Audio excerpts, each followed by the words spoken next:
If you like the video, make sure to like, subscribe, and comment. For more videos like this. Hikers and backpackers. What is the weirdest thing you have found while hiking? My friends and I found a 22-year-old girl, face down in the mud, both legs broken with compound fractures. She had no cell phone, no water, no food, and nothing to keep her warm. Her friend was dead. A little backstory, my two friends and I were hiking in a pretty popular spot in our area. It's a 150-foot waterfall that takes about 45 minutes of uphill hiking to get to. We decided to go bouldering around the bottom of the waterfall. There are various little pools and boulders where the water runs off from the waterfall. This bouldering trail is not on the main trail, and not many hikers ever veer off of the main trail. When we found her, obviously we called 911 and gave her any supplies we had. Eventually a helicopter showed up and they flew her to the nearest hospital. Turns out she was hiking with her friend the night before when they both fell off of the waterfall. Her friend must have gone to get help, but unfortunately died less than 100 yards from where we found the girl. So no one knew she was hurt or that she was even there. It's a miracle she was still alive, and mind-blowing to think what she had gone through when we found her 20 hours later. This old woman hiker in her 70s somehow saw us in reverse order through a wormhole or something.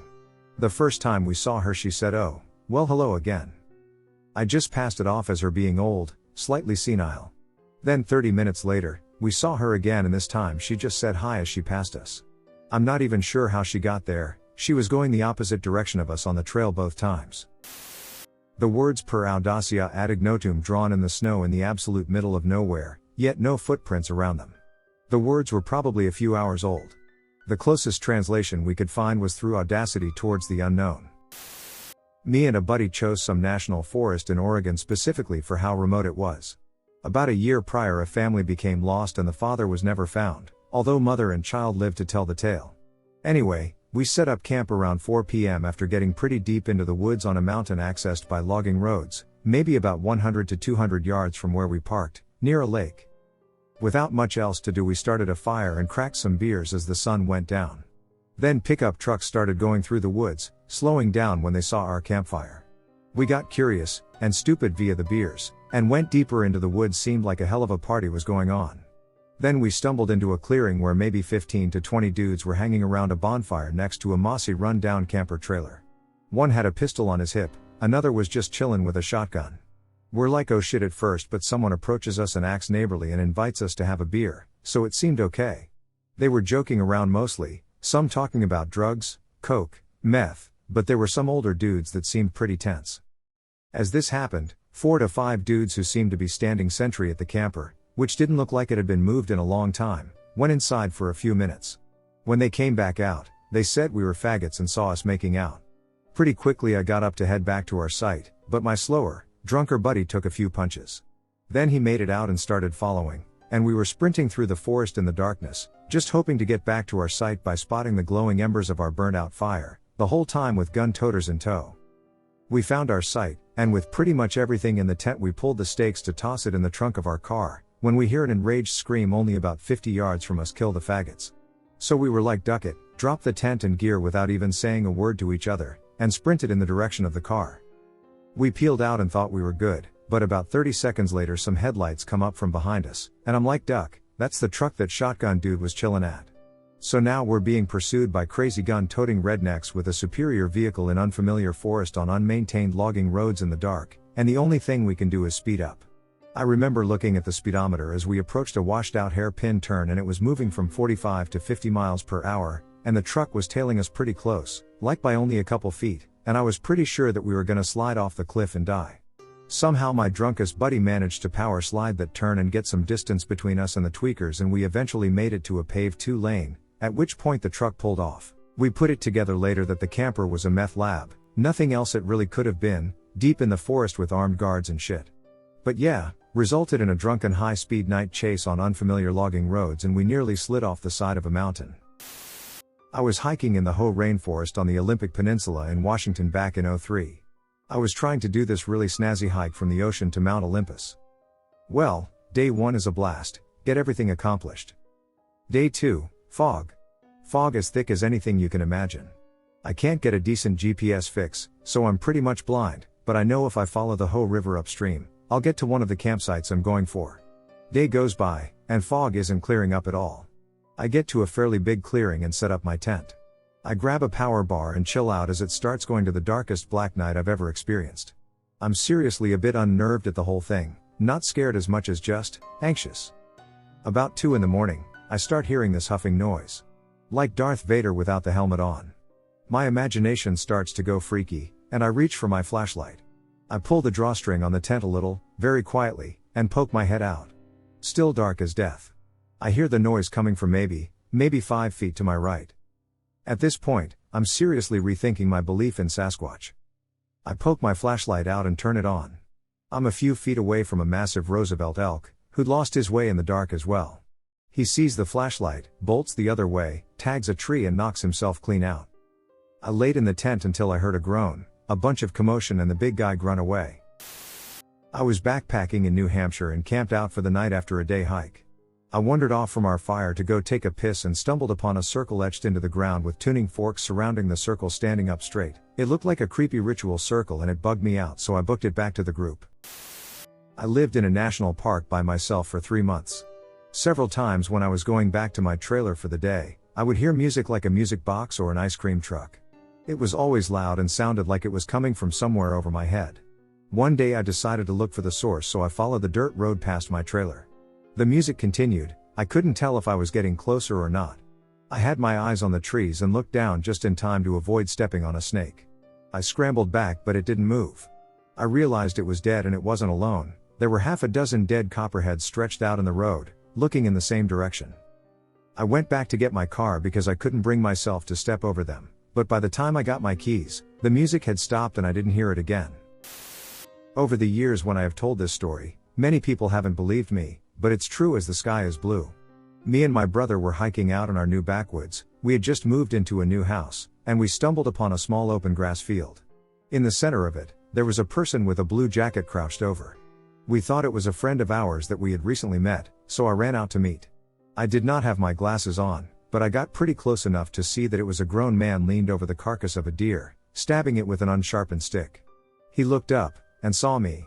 I was pretty freaked out, so I turned around and yelled at my brother to run, and so we started to sprint as fast as we could back home. My dad and I were out camping in the mountains. We had set up our tents and then we heard screams in the woods. We as black folks don't stick around to find out what's going on. So we packed up our stuff and drove to a different part. We thought it was mountains folks eating people or something. We drive down by the store and told the clerk that we heard screams. Turns out it was an orgy for people who dress up in animal costumes. He was telling us that they have been doing this for years. This wasn't while hiking, but once a friend and I were driving on an old dirt road way out in the sticks in South Alabama, past an old, 19th century, cemetery, when out of nowhere a truck starts tailgating us. This was really late at night and even in the daytime it would have been rare to see a vehicle, so we were a little creeped out. I speed up and the truck stays right on my bumper. I'm now driving as fast as I can without flying off the road on this small, windy dirt road, think Dukes of Hazzard only in a Volvo station wagon, and still can't shake the truck. My buddy who was with me knew the area well and said that we were about to hit a paved road T-bone intersection, and that there was also another small dirt road coming off at a sharp angle from that intersection. He said that if I could get ahead just enough to get out of immediate sight of the truck, then I could cut the wheel hard to the left and whip into the spur road and hopefully ditch the truck. I did what he said, but right when I start the turn at the T-bone I see what looks like an incredibly tall person just inside the tree line across the paved road, covered head to toe in long hair. As I'm turning I shout, "Holy shit. Do you see?" And before I can finish my friend says, "That big tall hairy guy." I finish the turn, we ditched the truck, and got the hell out of there, but to this day we really don't know what we saw. This was creepy, not supernaturally so. Just because what it was. I was camping and hiking in the Okefenokee swamp. We, my girlfriend and me, were far from being the only ones there, but when we woke up one morning we took a canoe out in the swamp to explore. It was early, there was a thick layer of fog resting just atop the water. The whole swamp was completely still. No animals in sight at all. We paddled down the waterway for a while and saw nothing else. Not a single person. Not a bird. Not anything. We didn't hear a single sound. We had just cornered a bend in the swamp and we hear it. The loudest guttural bellow I had ever heard in my life. I could feel it echo through my chest. A true dinosaur sound. We stopped paddling and looked at each other a little creeped out. We knew it was an alligator, but we had never heard one that loud. We both looked behind the canoe, and behind us the backs and eyes of at least 20 alligators had risen. They had just surfaced out of nowhere. We slowly start to paddle forward and we hear more bellows. They came from all around us. In front, behind, to the sides, sounds emanating from the bush-covered banks. Each glance behind us we saw more eyes appear. More scaled mounds breaking the water's surface. From the banks in front we would catch tails sliding into the water. Ripples of these huge reptiles broke the water all around us. We looked back again as we paddled faster. Easily 40 alligators behind us now. And we began to see them appear in front. 10 to 15 huge lizards seemingly blocking our path. Then, one of the largest alligators I have ever seen surfaces right where my paddle was going down. I hit the beast on the back of the head and the thrash he made was incredible. When his massive head hit the side of the small canoe I thought we were going in the water. Water came into the canoe as the side dipped down. The beast disappeared below the boat and we held steady.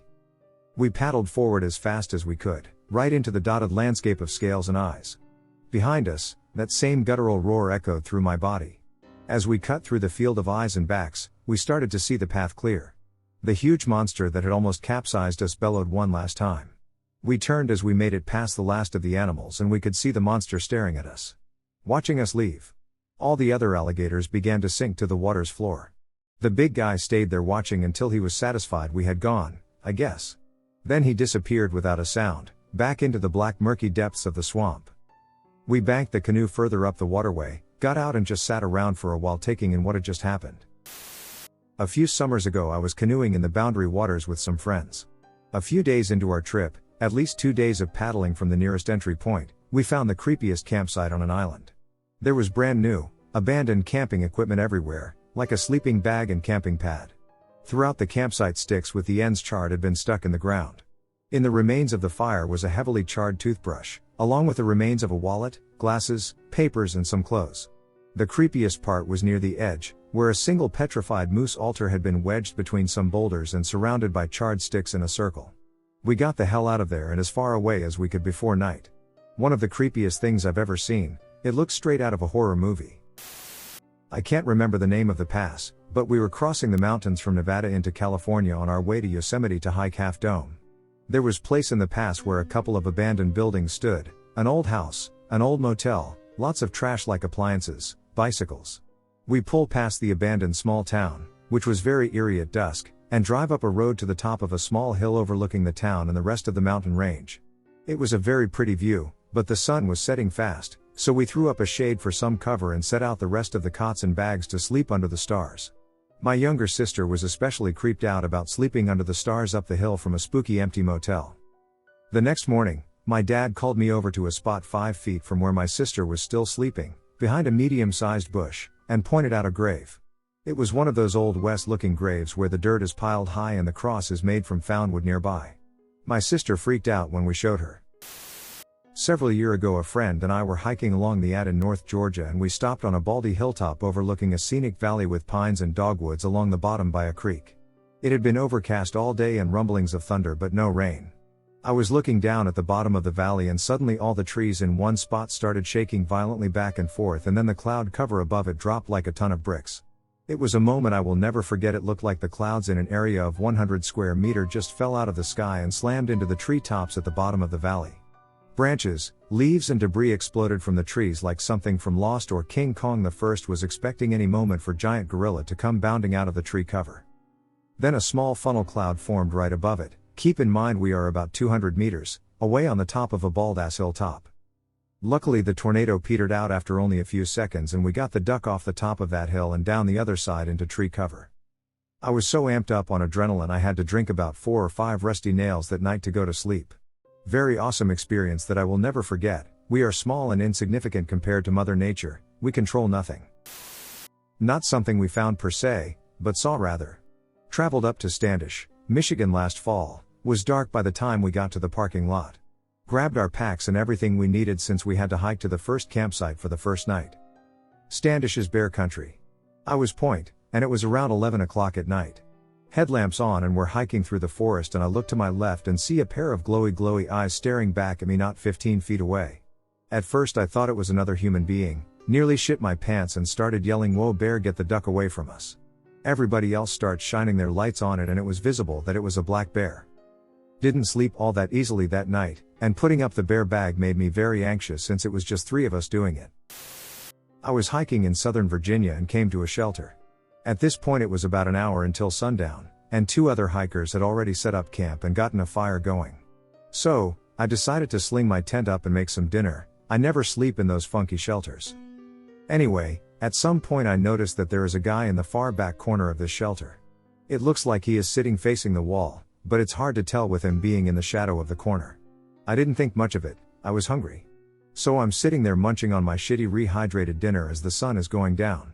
As my eyes began to adjust to the darkness, I glanced over towards the shelter, and suddenly realized that I can see the whites of the person's eyes in the shelter. This dude had smeared soot from the fire pit all over his face and body, and had been sitting in the shadows watching the others hikers and myself the entire time. I tried to stealthily let the other hikers know what was up, and GTFO of there.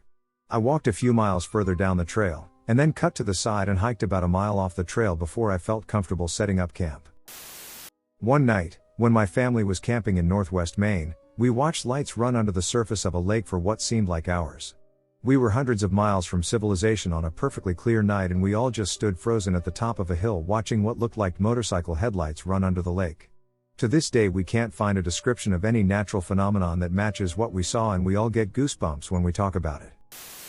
A friend and I had some time to kill before heading to another friend's house for the night. We decided to take a stroll down a popular walking path in my town that runs through a field of tall, thick brush, so tall that you cannot see over it. So we're about 15 minutes into the walk when we decide that we've gone far enough, and it was time to turn around and walk back to our car. On the way back I noticed a large, dark green electrical box in the distance alongside the path, which was weird because there's nothing around to power. As we got closer, I said to my friend, "I really don't remember that electrical box being there before." As soon as my friend said, "Yeah, that's weird," "Me either, I shit you not," the electrical box shot into the brush at instantaneous velocity, uninterrupted by any bushes or trees that may have been in the way. We both stopped in our tracks, and stood there speechless for a solid 60 seconds, looking forward with our jaws hanging open. We were both in such disbelief at what we just saw that we could not form a coherent thought. We eventually looked at each other and decided we had to keep walking anyway to get to the car, so we walked up to where the box was, and there was absolutely no sign of anything breaking into the brush. This thing easily would have broken a few bushes down or snapped a tree branch, as it looked exactly like a 4x5x5 large electrical box, and it was shot into the brush as if it was afraid of us. This is the weirdest thing that's ever happened to me, and it's not even a cool story to tell my other friends because it's about a haunted electrical box. But it was really scary at the time, and still is when I think about it. I don't walk there anymore. I work trail maintenance for a park. My coworkers and I like to pull pranks on the lengthier trails. Our 20-mile trail has a graveyard near the halfway point. I started a creepy shrine nearby. It primarily consisted of Barbie/doll heads and tree limbs but has now grown significantly. Occasionally in the winter hikers will mention a bizarre collection they found and will pretend we've never seen it before while giving each other worried glances before mentioning the hermit or child spirit. Not only did park visitors enjoy the trail, they get to leave with a cool story about weird shit in the woods. Me and a few buddies decided to go for a nature walk in some of the dense woods of Nipa. As we were walking through the woods, we heard whispers, as if 2 to 3 people were following us and just watching. We all got paranoid, but since we were bigger guys we weren't that afraid. We all decided to stop and make a small fire around 2 p.m. to cook our lunch and sit down for a while. As we were sitting, we saw a few figures running past our camp, and paranoid me pulls out the trusty 1911 in case it got hot and heavy. We searched and found footprints, but they were extremely tiny. Like women's size 5 shoe size. But these figures were at least 6 foot tall. It still creeps me out to this day, and we have never been back there again.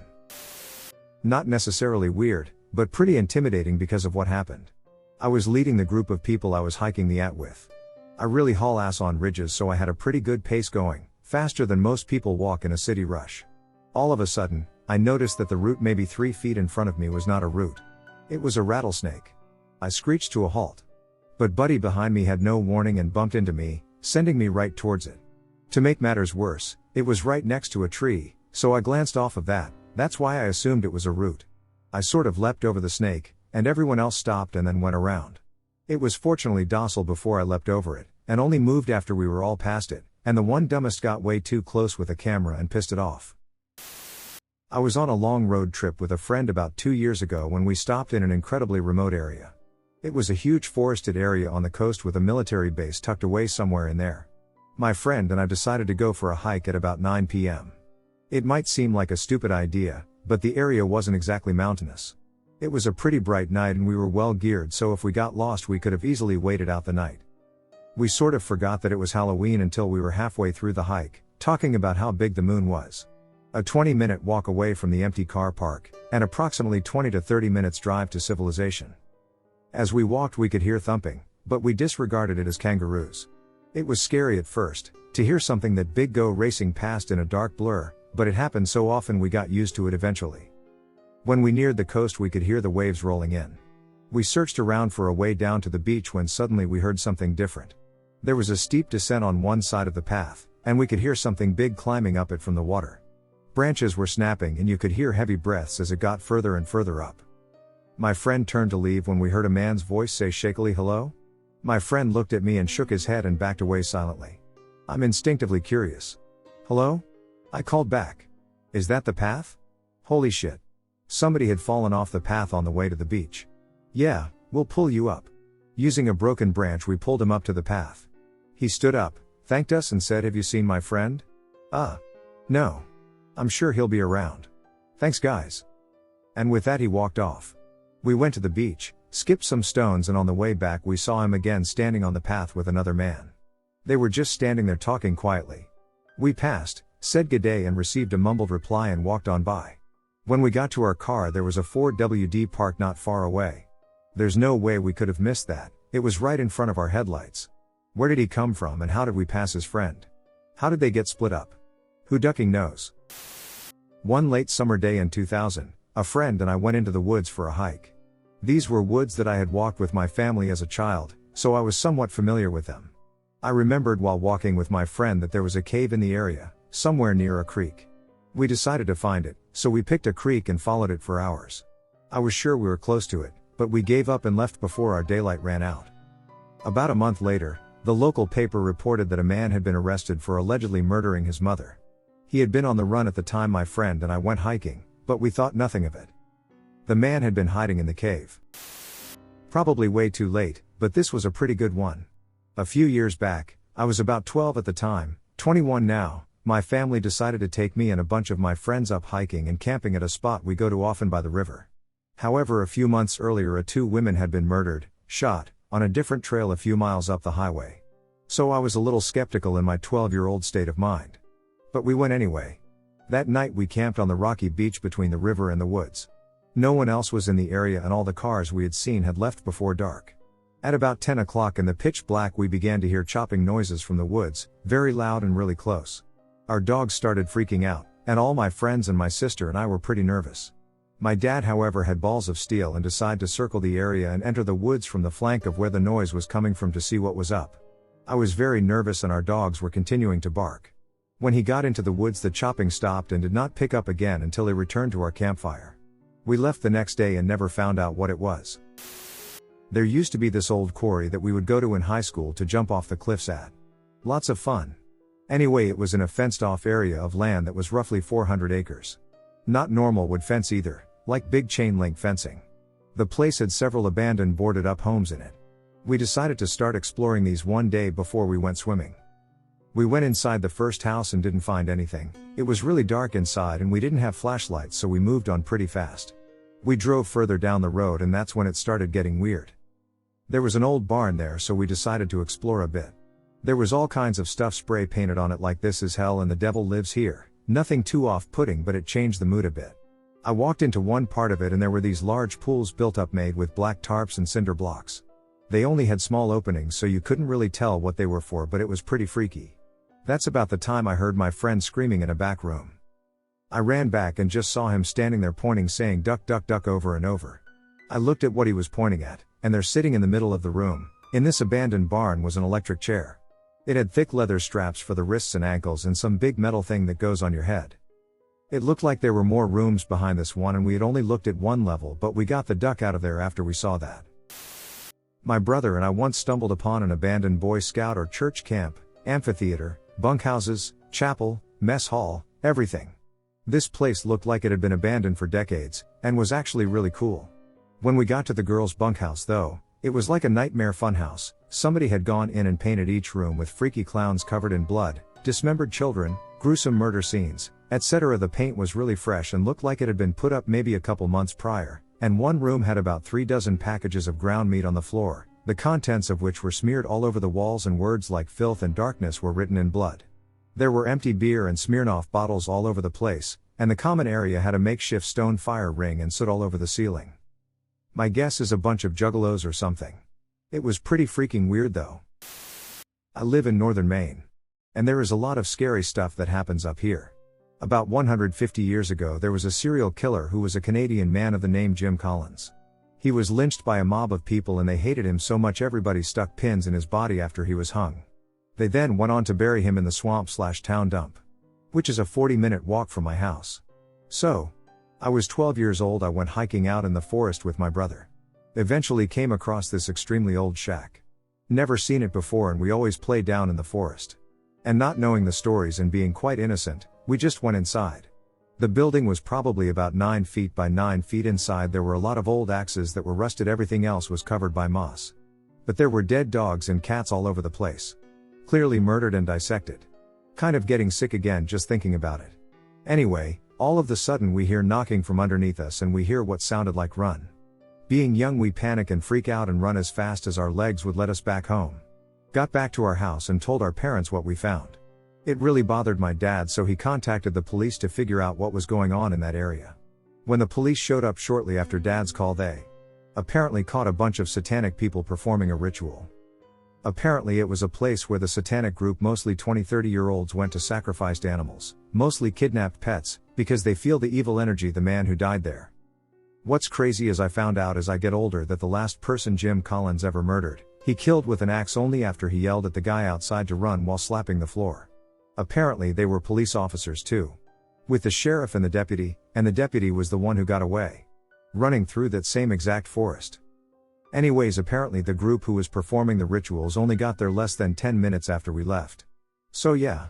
We were freaked that we probably would have stayed. Don't even want to know what might have happened.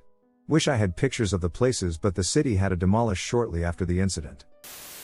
Walking on the moors in Cornwall with my brothers, we were hiking out to one of the stone circles there, not sure which one.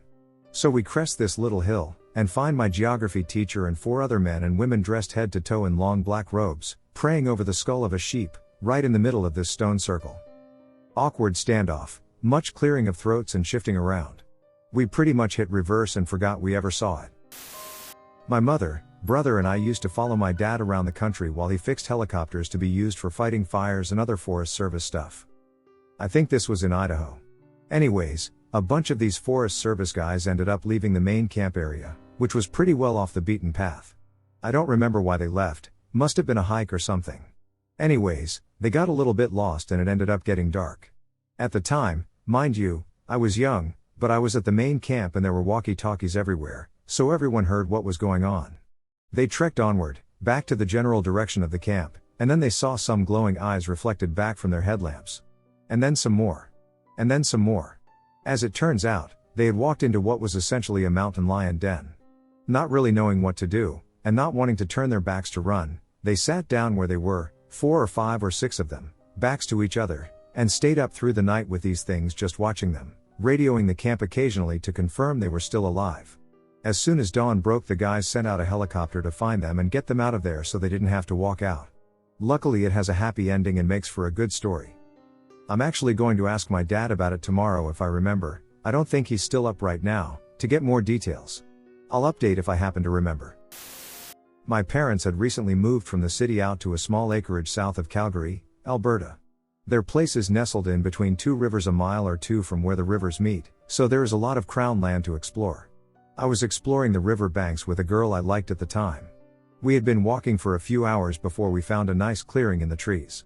One of the trees had a number of planks nailed into it for climbing. Naturally curious, I immediately hopped up the makeshift ladder without thinking twice.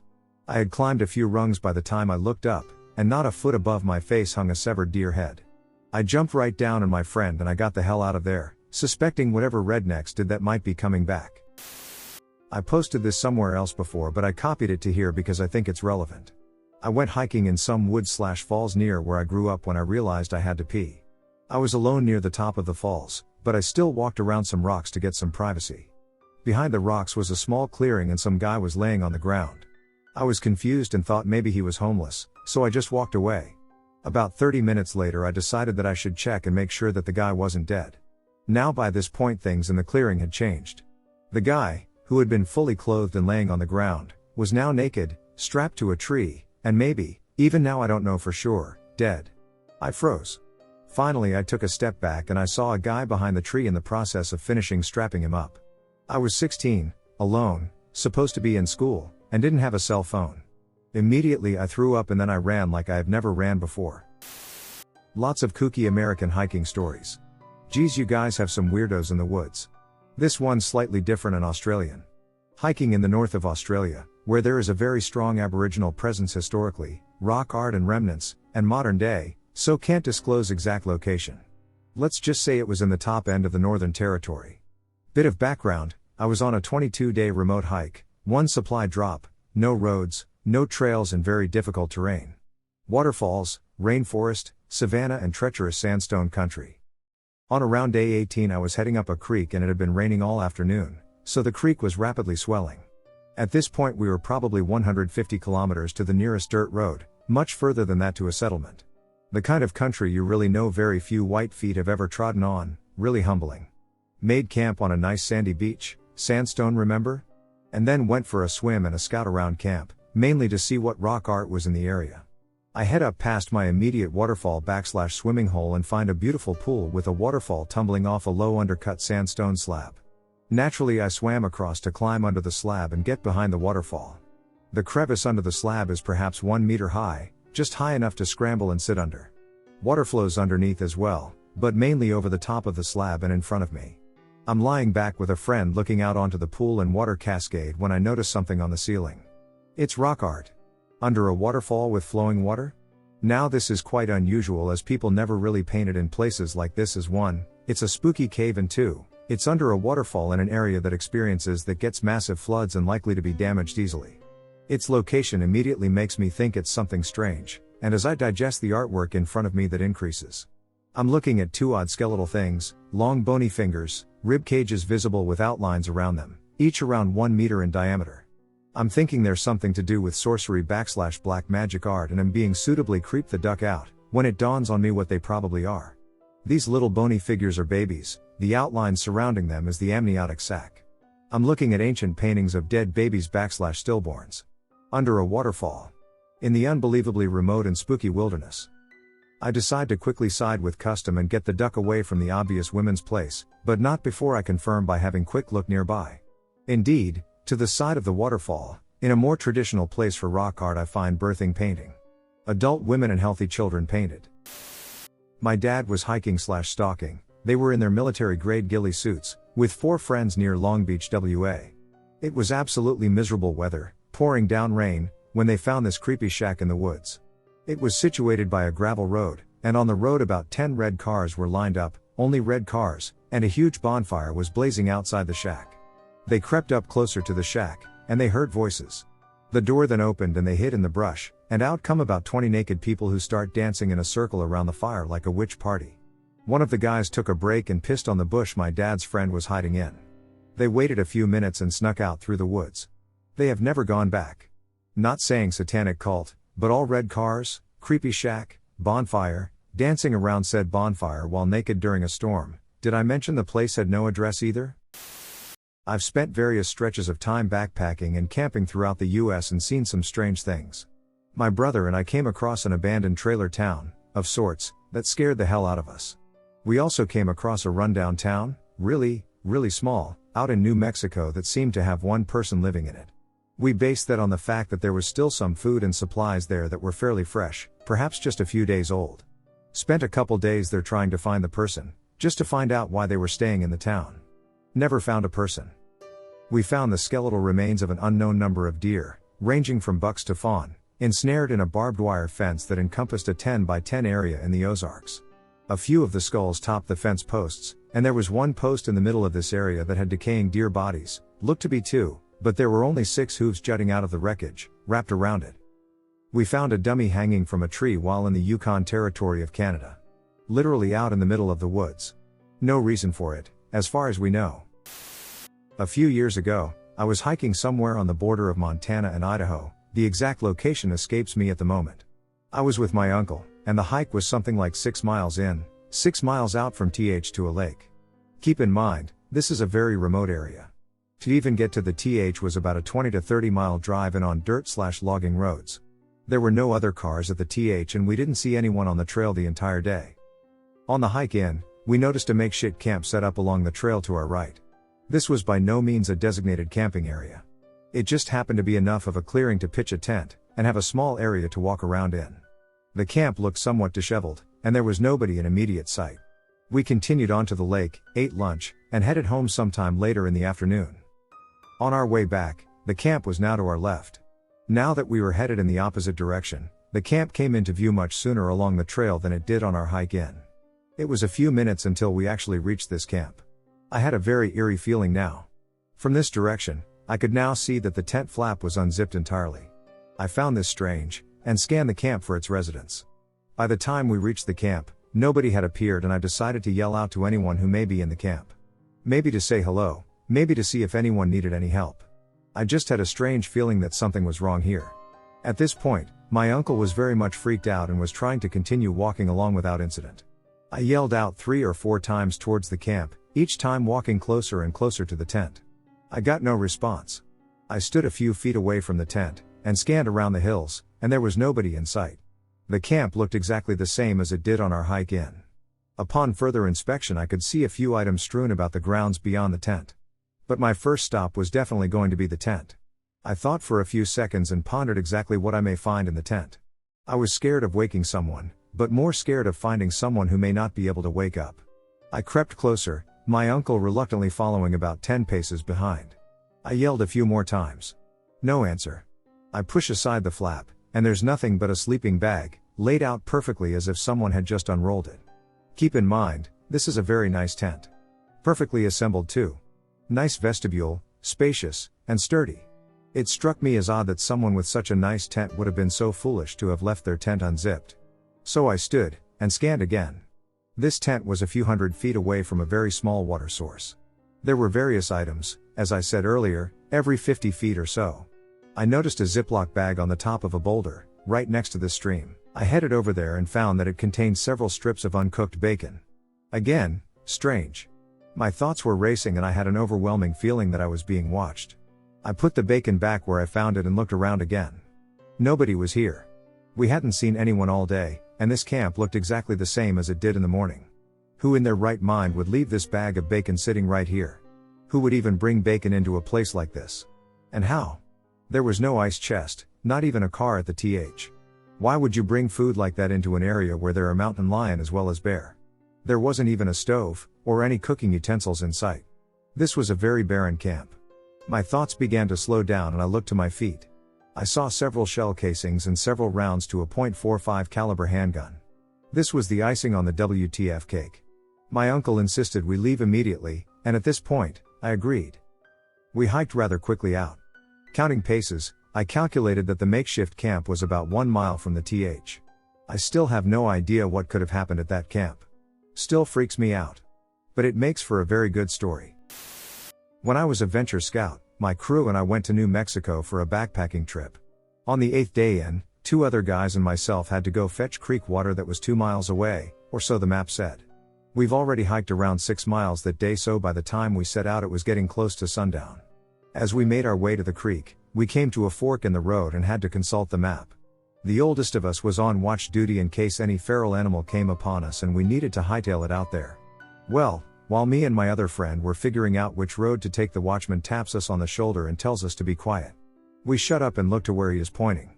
It was, what I assumed to be, a mountain lion maybe 300 feet from us and 50 feet above us on the cliff. He was looking right at us. For whatever reason he never pounced or attacked us. He was just observing us.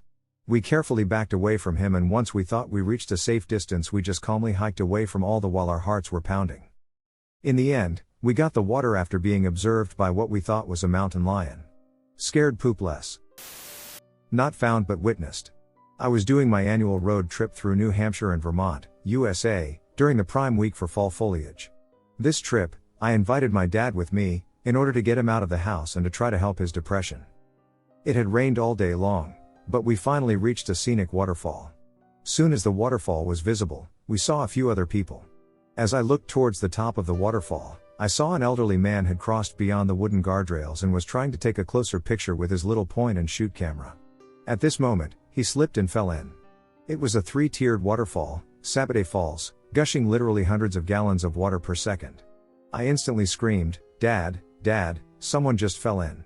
At this moment, the guy's head barely bobbed up from the first tier, and he was facing my direction. His nearby family and my dad hadn't seen him slip, but my scream alerted them. The guy was no longer seen again. We frantically all spread out through the course of the waterfall, looking for signs of him for the next 20 minutes. It was almost magical how we all did this instantly and effectively without any communication, too much distance and too loud due to the falls for communication. Nobody could call the police due to no cell phone coverage in the area. Later we found out that his family did in fact see him at some point as he was being washed down. His body was found the next day by authorities. He was in his 60s. As a photographer and thrill seeker, I will always be cautious now.